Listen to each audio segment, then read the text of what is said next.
Greetings and welcome to the original Cooking Duels.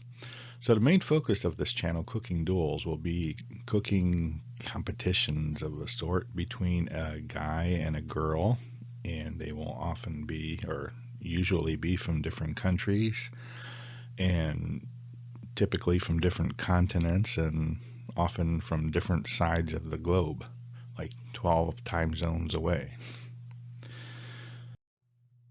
But we're also going to be making some video shorts, and this video short is cooking the perfect steak. So wouldn't it be nice if you could make the perfect steak at home? And this video, these video shorts are directed to first-time bachelors and bachelorettes living at home. This isn't designed to be something to impress all of your friends or impress a potential lover, on a first date at your place. And you can fix the perfect steak at home. So first let's look at this is from the Angus Beef Association, and they put out this nifty little chart here. And you've probably seen hundreds of these. A lot of times they just look like the upper right diagram, but the point here is that there's different parts of a cow where people have their own choice of their favorite steak. So here's a little blown up part. You can see on the left the ribeye comes from the rib area, which shouldn't be any surprise. And then some of the best steaks come from the loin. So you have a top loin steak, a T-bone, a porterhouse, and then you have a tenderloin roast if you want to make it like that. And a tenderloin steak, which is filet mignon. And a lot of people will argue, most really expert steak people will tell you that the best tasting steaks are the ones with some bone in, like a T-bone. But then filet mignon is just really convenient because it doesn't have any bones, and it's just a round steak and thick, and it's just pretty good and easy to cook, and it has a small footprint. So here you've probably seen videos like this where I just watched a couple recently where you have a chef that is working in a steak house, something known for their steaks, and they might saute steaks like this in a pan, and they don't do it in a restaurant for a bunch of people the way they do it filming videos, because they're giving all their attention to one pan with one steak or two steaks, and they saute this in butter, and then they tip the frying pan or saute pan so that the butter comes to one side, and they use a spoon to put the spoon back on the top of the steak. And if you want to add 20,000 calories to your steak and make the perfect steak, this is the way to do it. And I cook like this, but I don't use cast iron pans, but still I can get a result like this. But this is these short videos, or video shorts, are directed at first time bachelors and bachelorettes, and teaching them how to do something that they might not know how to do. So let's consider tenderloin on a budget. Why? Because these video shorts are directed at people that might be first-time bachelors or first-time bachelorettes. Maybe young college students that are cooking in a dorm, so they don't have an electric burner, but they do have a toaster oven. So it's directed at that type of people. And there's a lot of older people that get divorced for the first time, and then all of a sudden they need to learn how to cook on their own. So I live in a pretty good sized metro area that's served by grocery store chains, instead of like a small town that would have one grocery store that's locally owned. We have our locally owned stores here that are also a chain, because they grew, and now they have 20 locations. And then there's out of state grocery stores, and there's even some national grocery stores. So there's one particular grocery store that I go to. For example, this last time I went there was just to pick up a prescription and maybe grab some salads and some fruit. and I also got a shot, the third shot uh, vaccine while I was there. And then I went back to the meat department and looked around and saw that they had these 5 for 20 packs, five steaks for $20, and these are all fillets. And every time I see this, I buy them out. So there might be 5 steaks left, there might be 7, and I just buy them all. And why? They're $4 a piece, so which is crazy cheap for a tenderloin. That's why it's good for college kids. So these are often weird shapes, and a couple times they're thicker on one side. So picture a butcher or somebody in the meat department dude and dudettes who are just cutting up a long fillet, and they cut it into like 2-inch fillets. And that's how they usually sell it. If somebody goes into a grocery store to the meat department and says, I want a couple of fillets for tonight, they'll cut them like 2 inches thick or a little bit thicker. And then when they get to the end of the fillet, picture a fillet as being, these muscles actually that are going across the loin area of a cow. And cows don't do sit-ups and they don't get cut. They don't have well-defined abs, so their abs are kind of tender. So that's what you're looking at here. Not exactly abs, but the same as a human, but same concept. So this is a really tender area of a cow as opposed to like the legs, where you have some strength. So sometimes you get weird shapes, and a couple times that I've bought these, I've actually got a fillet that was, twice as thick on one side. So what do you do with that? It's hard to cook something like that in a saute pan, and I've never done that because every time I cook in a saute pan, it's to impress somebody, and I just buy the steak from the meat department instead of these cutoffs. But sometimes you get these weird shapes. Some of them will be triangular, and they're the last cut from a long piece of tenderloin, beef tenderloin.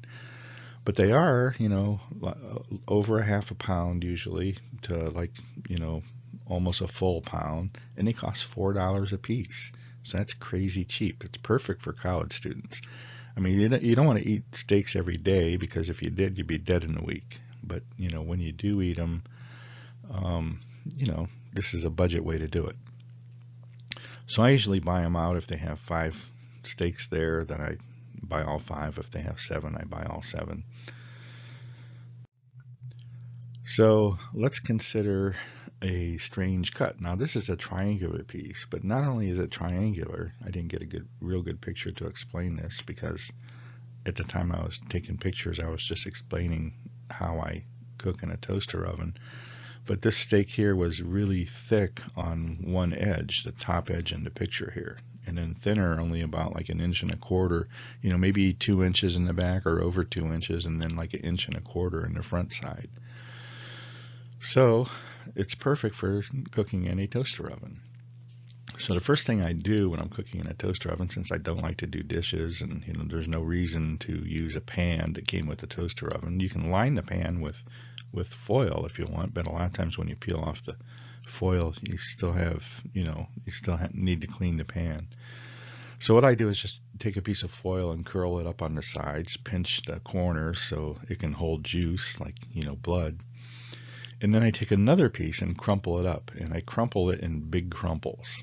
And you can see the second arrow here is the crumpled part.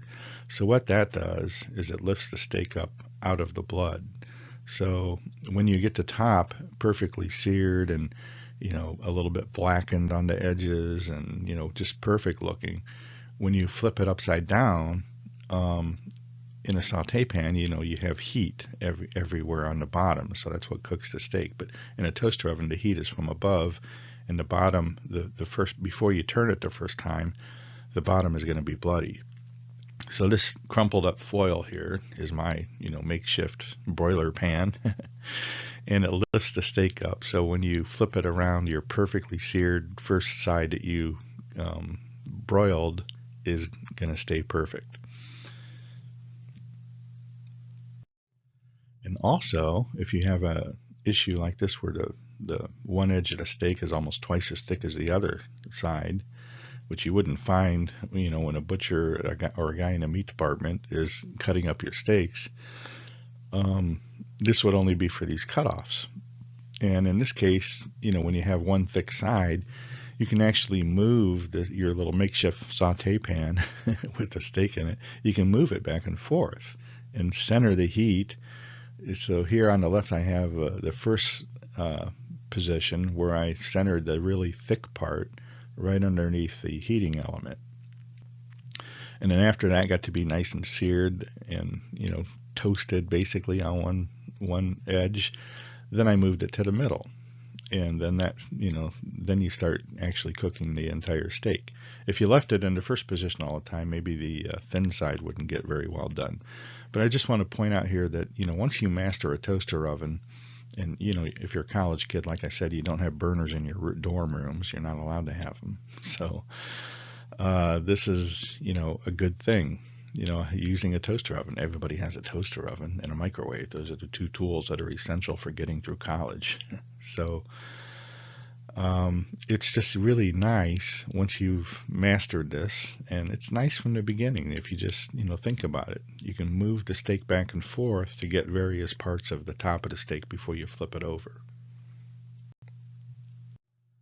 And sometimes the end of the fillet that the meat department is cutting up, sometimes it's thicker than normal. So this was a really, really thick one. So I started doing this in a toaster oven, and when I did get the top and the bottom perfectly seared, the sides were still bloody looking, which is just a little bit too rare for me. So what I did was I jabbed it with a fork, and I used the fork to hold it on the edge in a saute pan. So this is something you wouldn't be able to do in a dorm room. What you'd have to do is put the toaster oven tray in the lower position, and you can still use a fork to hold it up. The fork would have to go off to the side a little bit, but you can still hold it up so you can get the edges, and that's the point I'm trying to make here. So this is a really, really thick steak, and I got the edges seared by just putting it in the frying pan. So, here it just shows the steak, I'm turning it into different positions with the fork holding the steak on the edge. And on the right, you can see it's what I consider perfectly done. There's a weird shadow on the top part there, but the piece that I just cut off that's laying down, that's what I consider perfectly done, where it's nice and seared and blackened on the outside, and then on the inside it's red without being too bloody. So I guess I like my steaks somewhere between medium rare and rare. I like the inside to be not real bloody, but still really red instead of pink, which would be, medium rare. So once you get the hang of using a toaster oven, you can really cook steaks to any temperature that you want. And you can see I have a lady friend who doesn't like the bloody stuff. So this is a steak that I cooked for her on the upper left, and she's Asian, and a lot of Asian girls don't like this. They didn't grow up eating bloody meat, because let's say you're in China, I wouldn't eat Chinese meat. just too many. I know there's going to be some Chinese people watching this and Asian people, but I know too much about China. I know I'm an expert on the bad part of China, and there's a lot of bad things that they use to raise cows, like the grain that they use in the water. It's all industrial runoff, and the fertilizers that they use for the grazing is just, everything's really bad. Plus the soil is really bad in China. So that's why when you go to China, I lived in Shanghai for almost a year, and a lady friend and I, went out to have her try red meat for the first time. And we went to a steakhouse in a mall, which is what, was suggested by a friend of mine who's living in Shanghai. And, he sent us to this place that's Australian. So all the beef comes from Australia, which is, nearby. So not too, Chinese people don't eat Chinese beef.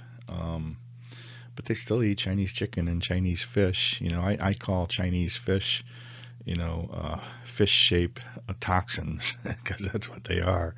If they're from a river, the rivers in China are just terrible. The rivers in a lot of Asia are just terrible, in India too. So, you got to watch, they say not to eat too much steak in the United States, and the FDA actually, publishes what they consider too much, and you can actually have a steak every week and not break that. But in Asia, I would stay away from eating the fish every day, even though some countries, Vietnam, Thailand, the Philippines, well, the Philippines have clean water, they're in a clean ocean. But the other areas, if it's a river fish, it's toxic. The fish are, have been tested and they have heavy metals in them. So if you want to turn your body into a heavy metal storage place and die early, then eat the fish from the rivers. But anyways, if you have a friend, or if you yourself personally like your steaks medium, you can learn how to cook a medium like the one on the upper left, which is a steak that I fixed just practicing temperatures. And on the right is how I usually like it, which is, nice and, blackened on the sides and red in the middle. And this is a little bit more toward, rare, the rare side of medium rare. But, this is how I like steaks. And that's all I have for the presentation part, and videos will follow. Thank you.